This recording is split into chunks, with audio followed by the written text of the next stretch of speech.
So when I last read, the kids had just arrived at school.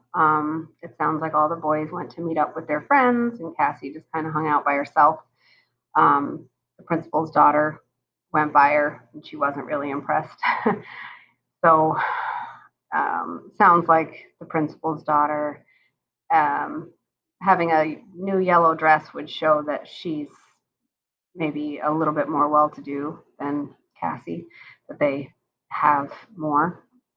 And in case you're wondering, she's not white.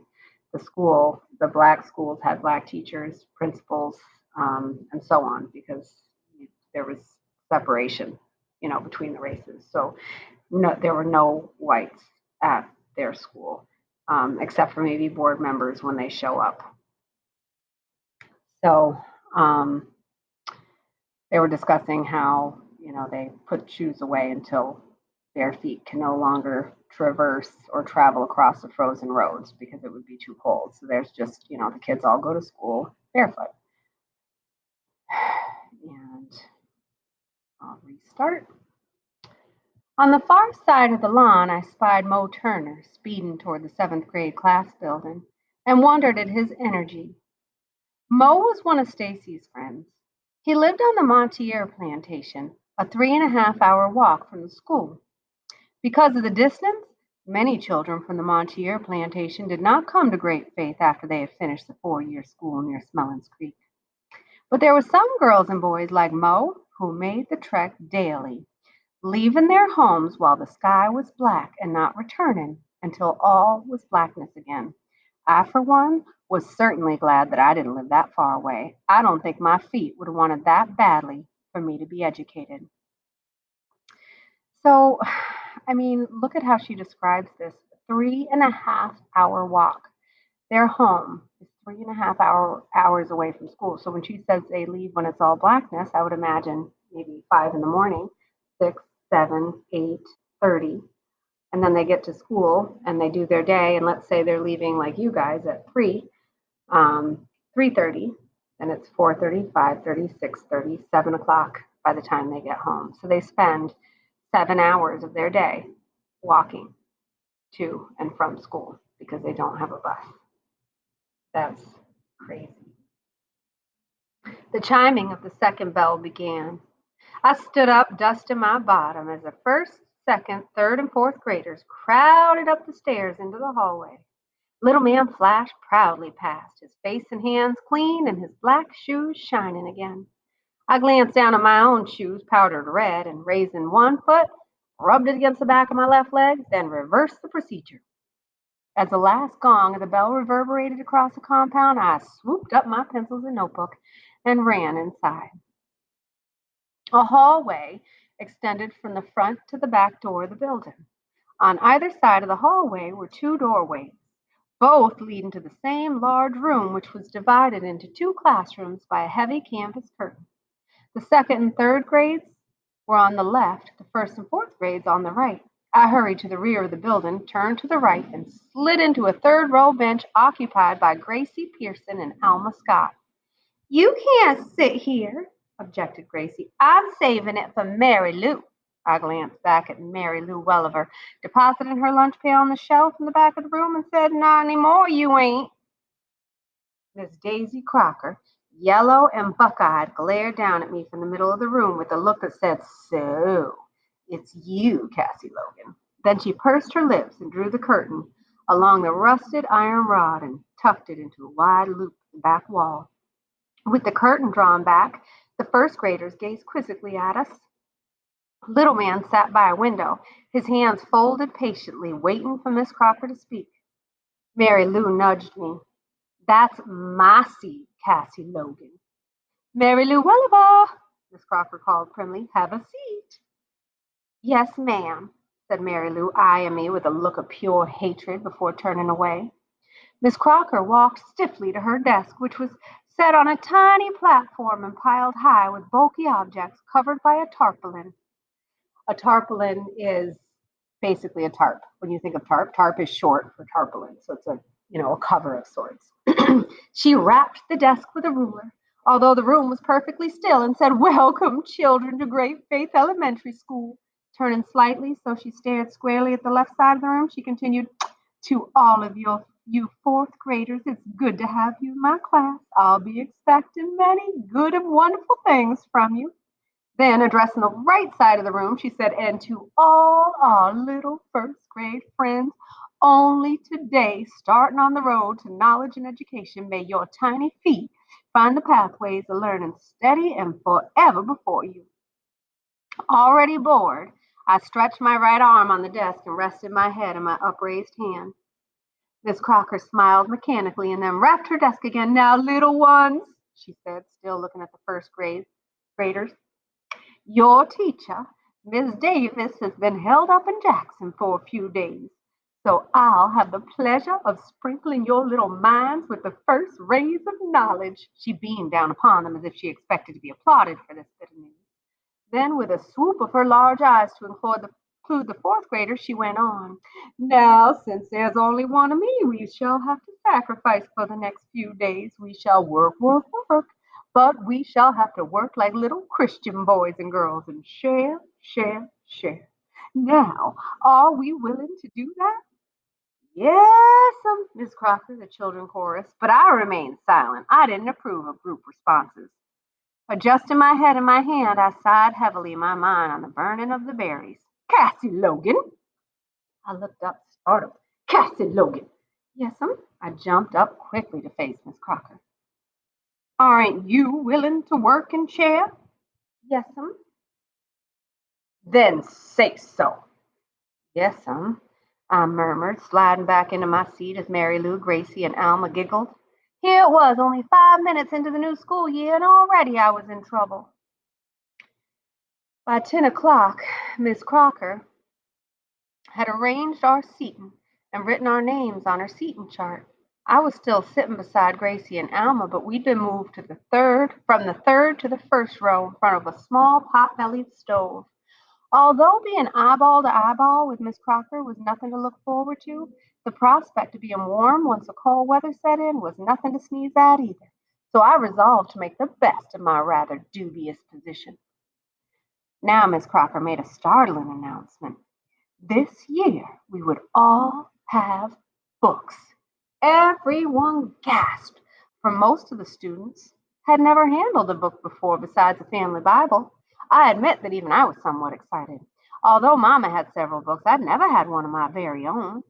"Now we're very fortunate to get these readers," Miss Crocker explained while we eagerly awaited the unveiling. "The county superintendent of schools himself brought these books down here for our use, and we must take extra good care of them." She moved toward her desk. "So let's all promise that we'll take the best care possible of these new books." She stared down, expecting our response. "All right, all together, let's repeat. We promise to take good care of our new books." She looked sharply at me as she spoke. "We promise to take good care of our new books." "Fine," Miss Parker beamed, then proudly threw back the tarpaulin. Knowing what we know about the time period, and having read what we've read about Jim Crow laws and what blacks had compared to whites, we know that they are not likely going to get brand new books because that wouldn't be something that would happen. So, sitting so close to the desk, I could see the covers of the books, a motley red, were badly worn, and that the gray edges of the pages had been marred by pencils, crayons, and ink. My anticipation at having my own book ebbed to a sinking disappointment. But Miss Crocker continued to beam as she called each fourth grader to her desk and, recording a number in her roll book, handed him or her a book. As I returned from my trip to her desk, I noticed the first graders anxiously watching the disappearing pile. Miss Crocker must have noticed them too, for as I sat down, she said, "Don't worry, little ones. There are plenty of readers for you too. See there on Miss Davis's desk." Wide eyes turned to the cover teacher's platform directly in front of them, and an audible sigh of relief swelled in the room. I glanced across at Little Man, his face lit in eager excitement. I knew he couldn't see the soiled covers or the marred pages from where he sat, and even though his penchant for cleanliness was often annoying, I did not like to think of his disappointment when he saw the books as they really were.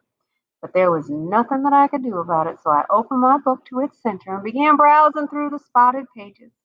Girls with blonde braids and boys with blue eyes stared up at me. I found a story about a boy and his dog lost in a cave and began reading, while Miss Crocker's voice droned on monotonously. Suddenly I grew conscious of a break in the monotonous tone, and I looked up. Miss Crocker was sitting at Miss Davis's desk, with the first grade books stacked before her, staring fiercely down at Little Man, who was pushing a book back upon the desk. "What's that you said, Clayton Chester Logan?" she asked. The room became gravely silent. Everyone knew that Little Man was in big trouble for no one, but no one ever called Little Man Clayton Chester unless he or she meant serious business. Little Man knew this too. His lips parted slightly as he took his hands from the book. He quivered, but he didn't take his eyes from Miss Crocker's. "I said, may I have another book, please, ma'am?" he squeaked. "That one's dirty." "Dirty!" Miss Crocker echoed, appalled by such temerity. She stood up, gazing down at Little Man like a bony giant, but Little Man raised his head and continued to look into her eyes. "Dirty! And just who do you think you are, Clayton Chester? Here the county has given us these wonderful books during these hard times, and you're going to stand there and tell me the books are too dirty? Now you take that book or get nothing at all." Little Man lowered his eyes and said nothing as he stared at the book. For several moments he stood there, his face barely visible above the desk. Then he turned and looked at the few remaining books, and seeming to realize they were as badly soiled as the one Miss Crocker had given him, he looked across the room at me. I nodded, and Little Man, glancing up again at Miss Crocker, slid the book from the edge of the desk, and with his back straight and his head up, returned to his seat. Miss Crocker sat down again. "Some people around here seem to be giving themselves airs. I'll tolerate no more of that," she scowled. "Sharon Lake, come get your book." I watched Little Man as he scooted into his seat beside two other little boys. He sat for a while with a stony face looking out the window, but then, evidently accepting the fact that the book in front of him was the best he could expect, he turned and opened it. But as he stared at the book's inside cover, his face clouded, changing from sulky acceptance to puzzlement. His brows furrowed, his eyes grew wide, and suddenly he sucked in his breath and sprang from his chair like a wounded animal,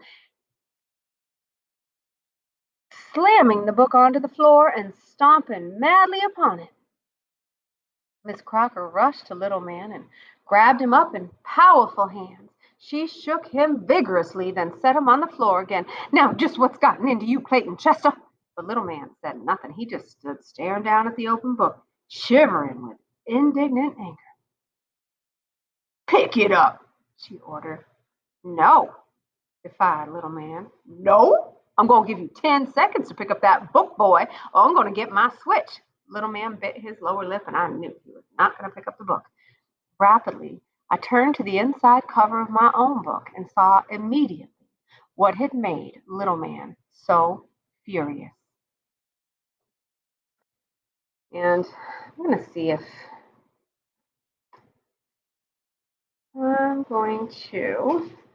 I can show this to you guys. Oops, camera. All right, so basically, this is the chart. It says property of the Board of Education, Spokane County, Mississippi, September 1922. Chronological issuance, meaning the first kid to get it, second, third, fourth, fifth. Date of issuance, September 1922, 23, 24. Condition of book, new, excellent, very good, good, good. Race of student, white, white, white, white, white.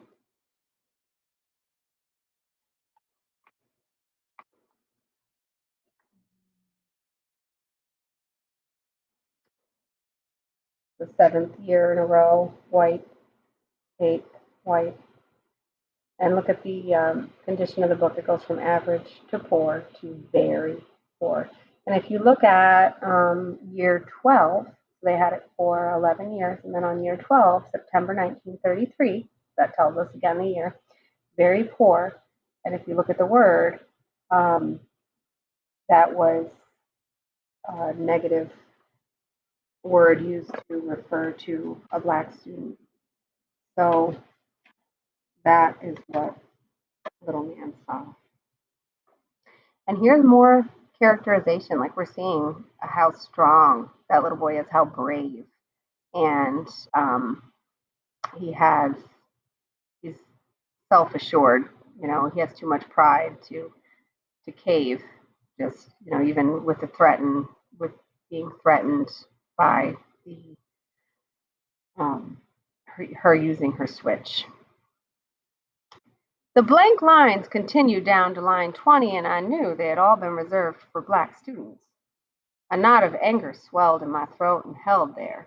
But as Miss Crocker directed little man to bend over the whipping chair, I put aside my anger and jumped up. "Miss Crocker, don't, please!" I cried. Miss Crocker's dark eyes warned me not to say another word. "I know why he done it. You are part of this switch, Cassie." "No, Mum," I said hastily. "I just want to tell you how come little man done what he done." "Sit down," she ordered, as I hurried toward her with the open book in my hand. Holding the book up to her, I said, "See, Miss Crocker, see what it says? They give us these old books when they didn't want 'em no more." She regarded me impatiently, but did not look at the book. "Now, how could he know what it says? He can't read." "Yes'm, he can.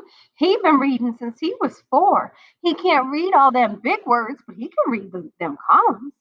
See what's in the last row? Please, Miss Crocker." This time Miss Crocker did look, but her face didn't change. Then, holding up her head, she gazed unblinkingly down at me. "See what they caught us?" I said, afraid she hadn't seen. "That's what you are," she said coldly. "Now go sit down." I shook my head, realizing now that Miss Crocker didn't even know what I was talking about. She'd looked at the page and had understood nothing. "I said, sit down, Cassie." I started slowly toward my desk, but as a hickory stick sliced the tense air, I turned back around. "Miss Crocker," I said, "I don't want my book neither." The switch landed hard upon little man's upturned bottom. Miss Crocker looked questioningly at me as I reached up to her desk and placed the book upon it. Then she swung the switch 5 more times, and discovering that little man had no intention of crying, ordered him up. "All right, Cassie," she said, turning to me, "come on and get yours." By the end of the school day, I decided that I'd tell Mama everything before Miss Crocker had a chance to do so. From 9 years of trial and error, I had learned that punishment was always less severe when I poured out the whole truth to Mama before she had heard anything from anyone else. I knew Miss Crocker had not spoken to Mama during the lunch period, for she had spent the whole hour in the classroom preparing for the afternoon session. As soon as class was dismissed, I sped from the room, weaving a path through throngs of students happy to be free. But before I could reach the 7th grade class building, I had the misfortune to collide with Mary Lou's father, Mr. Welliver. Mr. Welliver looked down on me with surprise that I'd actually bump into him, then proceeded to lecture me on the virtues of watching where one was going. Meanwhile, Miss Crocker briskly crossed the lawn to Mama's class building. By the time I escaped Mr. Welliver, she had already disappeared into the darkness of the hallway. Mama's classroom was in the back. I crept silently along the quiet hall and peeping cautiously into the open doorway. Mama, pushing a strand of her long, crinkly hair back into the chinion at the base of her slender neck, was seated at her desk, watching Miss Crocker thrust a book before her. "Just look at that, Mary," Miss Crocker said, thumping the book twice with her forefinger. "A perfectly good book ruined. Look at that broken binding and those footmarks all over it." Mama didn't speak as she studied the book. "And here's the one Cassie wouldn't take," she said, placing a second book on Mama's desk with an outraged slam. "At least she didn't have a tantrum and stomp all over hers. I tell you, Mary, I just don't know what got into those children today. I always knew Cassie was rather high-strung, but little man, he's always such a perfect little gentleman." Mama glanced at the book I'd rejected and opened to the front cover so the offensive pages of both books faced her. You say Cassie said it was because of this front page that she and little man didn't want the books? Mama said, quietly. Yes, ain't that something? Miss Crocker said, forgetting her teacher training school diction in her indignation. The very idea. That's on all the books. And why they got so upset about it, I'll never know. Punish them? Asked Mama, glancing up at Miss Crocker. Well, I certainly did. Whipped both of them with my hickory stick. Wouldn't you have? When Mama didn't reply, she added defensively, I had a perfect right to. Of course you did, Daisy, Mama said, turning back to the books again. They disobeyed you. But her tone was so quiet and noncommittal that I knew Miss Crocker was not satisfied with her reaction. Well, I thought you'd have wanted to know too, Mary, in case you want to give them a piece of your mind also. Mama smiled up at Miss Crocker and said rather absently, Yes, of course, Daisy, thank you. Then she opened her desk drawer and pulled out some paper, a pair of scissors, and a small brown bottle. Miss Crocker, dismayed by Mama's seeming unconcern for the seriousness of the matter, thrust her shoulders back and began moving away from the desk. You understand that if they don't have those books to study from, I'll have to fail them in both reading and composition, since I plan to base all my lessons around. She stopped abruptly and stared in amazement at Mama. Mary, what in the world are you doing? Mama didn't answer. She had trimmed the paper to the size of the books and was now dipping a gray looking glue from a brown bottle onto the inside cover of one of the books. Then she took the paper and placed it over the glue. Mary Logan, do you know what you're doing? That book belongs to the county. If somebody from the superintendent's office ever comes down here and sees that book, you'll be in real trouble. Mama laughed and picked up the other book. In the first place, no one cares enough to come down here. And in the second place, if anyone should come, maybe you could see all the things we need. Current books for all of our subjects, not someone's old throwaways. Desks, paper, blackboards, erasers, maps, chalk. Her voice trailed off as she blew the second book. Biting the hand that feeds you. That's what you're doing, Mary Logan. Biting the hand that feeds you. Again, Mama laughed. If that's the case, Daisy, I don't think I need that little bit of food. With the second book finished, she stared at a small pile of seventh grade books on her desk. Well, I just think you're spoiling those children, Mary. They've got to learn sometime how things are. Maybe so, said Mama, but that doesn't mean they have to accept them, and maybe we don't either. Miss Crocker gazed suspiciously at Mama. Although Mama had been a teacher of great faith for 14 years, ever since she had graduated from the Crandon Teacher Training School at 19, she was still considered by many of the other teachers as a disruptive maverick. That's somebody who goes against the grain, somebody who goes against the norm of what people do. Her ideas were always a bit too radical and her statements a bit too pointed. The fact that she had not grown up in Spokane County but in the Delta made her even more suspect. And the more traditional thinkers, like Miss Crocker, were wary of her. Well, if anyone ever does come from the county and sees Cassie's and little man's books messed up like that, she said, I certainly won't accept responsibility for them. It'll be easy enough for anyone to see whose responsibility it is, Daisy, by opening any seventh grade book, because tomorrow I'm going to mess them up too. Miss Crocker, finding nothing else to say, turned imperiously and headed for the door. I dashed across the hall and awaited her exit, then crept back. Mama remained at her desk, sitting very still. For a long time, she did not move. When she did, she picked up one of the seventh grade books and began to glue again. I wanted to go and help her, but something warned me that now was not the time to make my presence known, and I left. I'd wait until evening to talk to her. There was no rush now. She understood. That's the end of chapter 1 and the exposition. Now we're moving into the rising action. Of course, there's more, pointing toward the conflict in the story. We're starting to see that there's a clear unfairness as far as, how these people are treated, even among their own people. And something important to talk about is the fact that even though Ms. Crocker is a Black woman, she's taking it without arguing or fighting. And that's something to think about. Why? Why would she accept what they're giving? And I will stop there.